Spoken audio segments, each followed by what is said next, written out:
Yeah, I don't know if that one's, but Mike will be there. It's a question for Peter. Here's something I think is a moral fact, that in every morally relevant respect, women are the complete equals of men. I think that's just true. I think it's pretty obvious. I've believed it for a long time. There was nothing in my religious upbringing that suggested that that was the case. There was a great deal that suggested it was not the case. And I just wondered if you could tell me, oh, let me just preface this.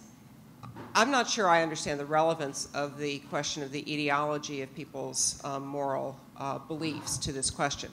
But against that caveat, I just wondered if you could tell me where in the Judeo-Christian tradition I could look to find instruction that would lead me to the conclusion that women are the full moral equals of men. In his own image, God created man, male and female, he created them.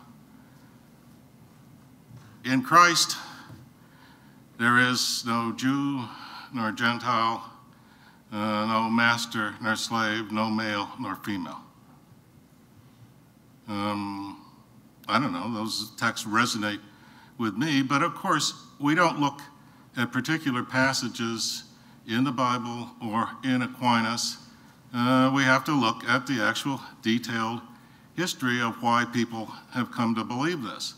There are general moral principles which, taken together with our simple observation of the people around us, will lead us to a belief in equality. These general moral principles have,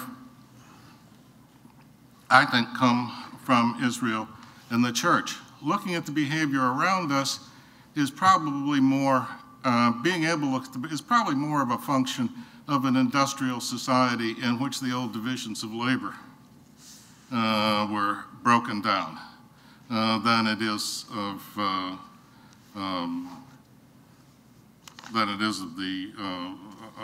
of any kind of morality at all. I'd like to come over here, and if while the question's being asked, if people would like to indicate to me, I'm going to go back there next, but I'd like to get a cue. Thanks.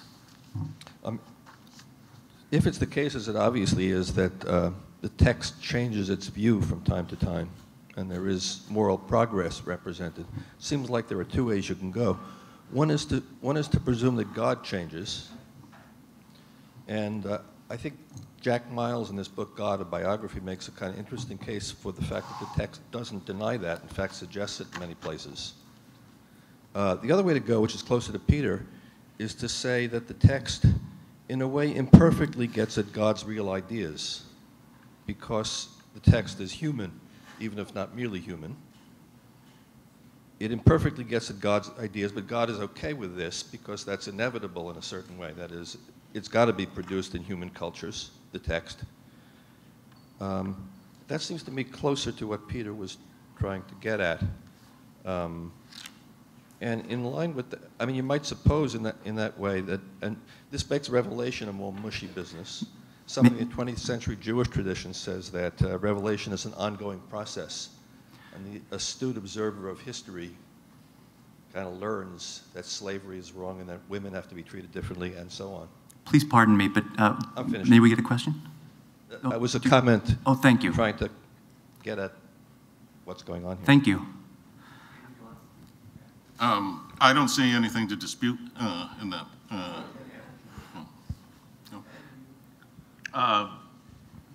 No, I don't. I was waiting for the question. I thought there was going to be one at the end. We do have a large number of people in the queue, so I ask that your questions be as brief as they possibly can be. We'll go here and then to the back, and then we're going to come up here. Oh, sorry, back left. I wondered if we could go back on the slides to number 1 and 2. I hope so. Is that possible?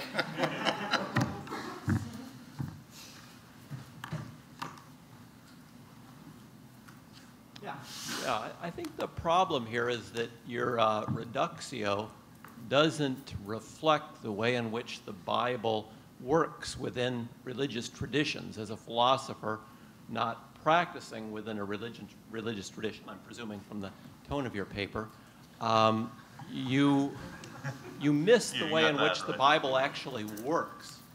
And what you would need between 2 and 3, and here I'll just speak to Judaism, is that the Bible is heard through the voice of the Talmud.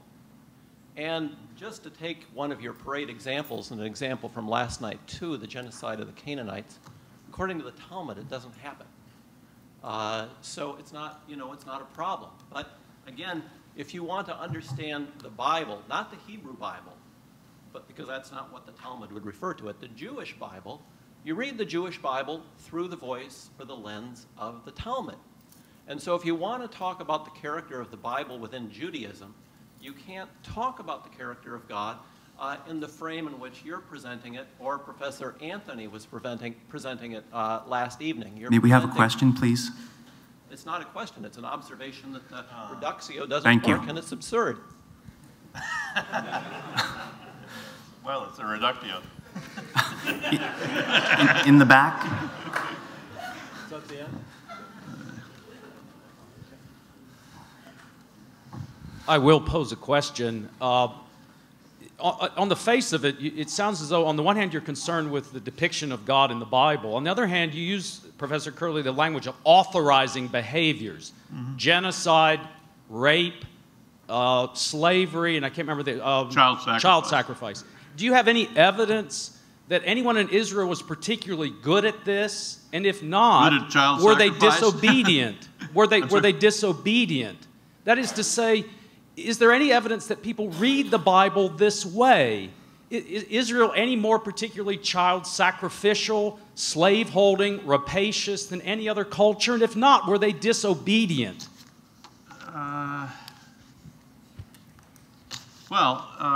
Okay.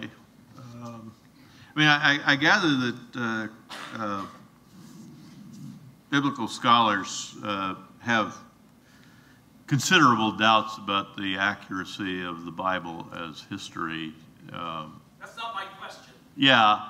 But I mean, if the question is whether the Israelites obeyed the commands that they were given to practice Genesis, I beg your pardon. Or if they were commands. Yeah. Thou shalt kill thy neighbor. See, you're moving from God talk to moral injunction. Sorry. Am I going to be permitted to? Yes, please. Sorry.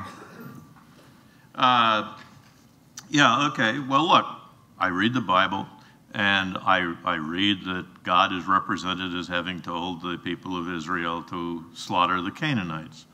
I read biblical scholars who tell me probably they didn't slaughter the Canaanites. In fact, there's even internal evidence of this within the Bible itself. So were the people of Israel obedient to the command that they were given? Probably not as obedient as they claim to have been, because they frequently claim to have completely destroyed these people. Was